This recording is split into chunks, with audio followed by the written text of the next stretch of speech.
Hi అండి, అందరికీ నమస్తే. Welcome to money home. ఈరోజు నేను నర్సరీకి అయితే వచ్చానండి. పూల మొక్కలు తీసుకుందామని. ఇన్ని పూల మొక్కలు ఒకే చోట చూసిన తర్వాత ఇన్నిట్లో ఏ మొక్క తీసుకోవాలనేది నాకు అస్సలు అర్థం కాలేదండి. ఎన్ని మొక్కలు ఉన్నాయో అసలు చూస్తున్న కొద్దీ అలా చూడాలనిపిస్తుంది. మీరు కూడా చూస్తారని నేను ఈ వీడియో షేర్ చేస్తున్నానండి. చాలా దూరం, చాలా ప్లేస్‌లో చాలా పెట్టారండి. ఎంత దూరం చూసినా మొక్కలు ఇంకా కనిపిస్తూనే ఉన్నాయి. సరే, ముందు మొత్తం చూద్దాము. ఏ మొక్కలు తీసుకోవాలనేది అన్నీ చూసిన తర్వాత ఆలోచిద్దాంలే అనేసి ముందు ఒకసారి అన్నీ చూద్దామనేసి అన్ని మొక్కలు చూశానండి. ఎన్ని రకాలు ఉన్నాయో నాకైతే అన్నీ తీసుకోవాలని ఉంది. కానీ అన్ని మొక్కలు తీసుకున్నా మనం పెట్టుకోవడానికి ప్లేస్ ఉండాలి కదండీ. ఇక్కడైతే ఈ మొక్క చూసారా ఎంత చిన్నగా ఉందో. చిన్న మనం టీ తాగే కప్ అంత ఉంది అసలు. దానిలో ఈ మొక్క వేసారండి. అస్సలు వెయిట్ కూడా లేదనమాట, తేలిగ్గా ఉంది. చాలా బాగుంది అసలు చూడటానికైతే, నాకు బాగా నచ్చిందండి. ఇక ఈ మొక్కలైతే ఇవన్నీ ఇండోర్ ప్లాంట్స్ అంటండి. ఇవి ఎండలో పెట్టకుండా అందుకనే నీడలో పెట్టారు. ఇవి మనం ఇంట్లో అయినా పెంచుకోవచ్చు. ఇదైతే బోన్సాయి మొక్క అండి, చాలా బాగుంది. వీడియో నచ్చితే మర్చిపోకుండా ఒక లైక్ అనేది చేయండి. మీరు లైక్స్ చేస్తూ ఉంటే ఇట్లాంటి మంచి మంచి వీడియోస్ అనేది నేను ఇంకా మన వీడియోలో తీసుకొస్తూ ఉంటాను. చూసారా, ఈ మొక్కలన్నీ కూడా అన్నీ ఇవి డెకరేషన్ ప్లాంట్స్ అండి. ఇవన్నీ ఇండోర్ ప్లాంట్స్. ఇదైతే చూసారా, ఫ్లవర్ కూడా పూసింది. బాగుంది అసలు. ఇట్లాంటి మొక్కలు అసలు మనం ఇంటి ముందు పెట్టుకుంటే చాలా అందంగా ఉంటాయండి. ఇవైతే తగిలించుకోవటానికి బాగున్నాయి. మనం ఇంటి ముందు తగిలించుకుంటే చాలా అందంగా ఉంటాయండి.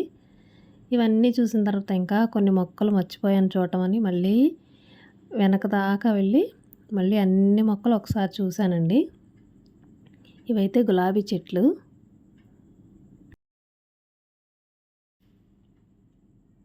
ఇక ఇవైతే కొబ్బరి చెట్లు అండి. చిన్న చెట్ల కాడ నుంచి పెద్ద పెద్ద చెట్ల వరకు ఉన్నాయండి. అసలు ఈ మొక్క చూస్తే నాకే ఆశ్చర్యం వేసిందండి. అసలు చిత్రంగా ఉంది. ఏంటంటే ఇవి నిమ్మ చెట్లు. అసలు ఎంత ఉన్నాయో చూసారా, కాయలు కూడా ఉన్నాయి వీటికి. చక్కగా మనం కుండీలో పెంచుకోవచ్చు. ఇప్పుడు నిమ్మకాయలు చాలా రేట్లు ఉన్నాయండి. చక్కగా కుండీలో ఆ నిమ్మకాయ చెట్టు పెంచుకుంటే చక్కగా నిమ్మకాయలు కోసుకోవచ్చు. ఈ చెట్టు ఏంటనేది నాకైతే తెలియలేదండి. మీకు ఎవరికన్నా తెలిస్తే కామెంట్స్లో చెప్పండి. ఈ మొక్కలు కూడా చాలా బాగున్నాయి అన్నమాట. ఇప్పుడు ఎక్కడ చూసినా ఇవే అందరూ ఇళ్ళ ముందు పెంచుకుంటున్నారు. ఈ ఈ ఈ మొక్క అయితే బోన్సాయి మొక్క అనుకుంటండి. 400 చెప్పారు ఈ మొక్క అయితే. ఇక ఇవన్నీ చూస్తున్నాను అన్నమాట. ఏం తీసుకోవాలనేది నేను ఇంకా డిసైడ్ చేసుకోలేదు. ఇక లాస్ట్కి నేను ఇన్ని చూసిన తర్వాత ఒకే ఒక మొక్క తెచ్చుకున్నానండి. అది మందార మొక్క. చిన్న మందారం ఉంటాయి చూసారా, అవి. ఇంకా చాలా మొక్కలు తీసుకోవాలని ఉంది కానీ మనకి ఇక్కడ పెట్టుకోవటానికి ప్లేస్ లేదండి. ఇక్కడ చూసారు కదా, ఇక్కడ చుక్కమల్లి చెట్టు ఒకటి ఉంది. దానిలోనే బిళ్ళగన్నేరు ఉంది. ఇదైతే శంఖం పూల చెట్టు అండి. పైన బాగానే ఉంది కానీ మొదలు ఎందుకనో ఆకులన్నీ ఎండిపోయినాయండి. చీడ పట్టినట్టుగా ఉందన్నమాట కొంచెం. ఇక్కడ పక్కనైతే మనీ ప్లాంట్ కూడా ఉంది. చుక్కమల్లి అయితే మొగ్గ వచ్చిందండి.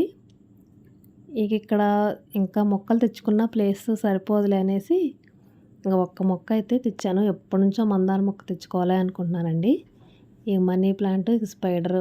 ఈ మనీ ప్లాంట్ కూడా మంచిగా, మనీ ప్లాంట్ ఎలా మనం మంచిగా ఎలా ఎదగాలంటే ఎవరికన్నా కావాలంటే కామెంట్ చేయండి. నేను ఆ టిప్స్ కూడా చెప్తానన్నమాట. ఇక్కడ నేను కుండీలన్నీ ఇట్లాంటి ఇనుప స్టాండ్ల మీద పెట్టానండి. ఆ స్టాండ్లు కూడా వర్షం వచ్చినప్పుడు ఇనుము కదండి, కింద మరకలు అవుతాయి అనేసి నేను వాటి కింద కూడా చిన్న చిన్న రాళ్ళన్నీ పెట్టానండి. ఇదైతే ఇక బిళ్ళగన్నేరు చెట్టు అండి. కలర్ అయితే బాగుంది, చక్కగా బచ్చల పండు కలర్ అనమాట. రెగ్యులర్గా ఉండే కలర్ కాదు. చిన్న చెట్టు అయినా సరే భలేగా పూలు పూసినాయి చూసారా. దాంట్లోనే నేను ఇంకొక మొక్క అనేది పెట్టాను, నాచు మొక్కని. అది కూడా ఇప్పుడే పెట్టాను కాబట్టి అలా ఉంది. ఎదిగితే మంచిగా చుట్టూ వచ్చేసి ఫ్లవర్స్ పూస్తే అందంగా ఉంటుందండి. ఇక నేను ఇట్లాంటి ఇనుప స్టాండ్లో ఒక 2 పెట్టేసి ఆ చివరన ఈ చివరన మధ్యలో నా దగ్గర ప్లైవుడ్ ముక్క ఒకటి ఉంటే అది వేసేసి దాని మీద కొన్ని మొక్కలు అనేది పెట్టానండి. ఈ మందార మొక్కలకైతే 2 మొగ్గలు ఉన్నాయండి. అవైతే రేపిచ్చిది. ఇక మనీ ప్లాంట్ అయితే నేను గోడ మీద ఇలా అరేంజ్ చేసుకున్నానండి. ఇక వైర్తో కట్టేసి కింద లేకుండా. వీడియో కనుక మీకు నచ్చితే లైక్ చేయండి, షేర్ చేయండి. ఇట్లాంటి మరిన్ని మంచి మంచి వీడియోస్ కోసం మన ఛానల్ని సబ్స్క్రైబ్ చేసుకోండి. Thanks for watching.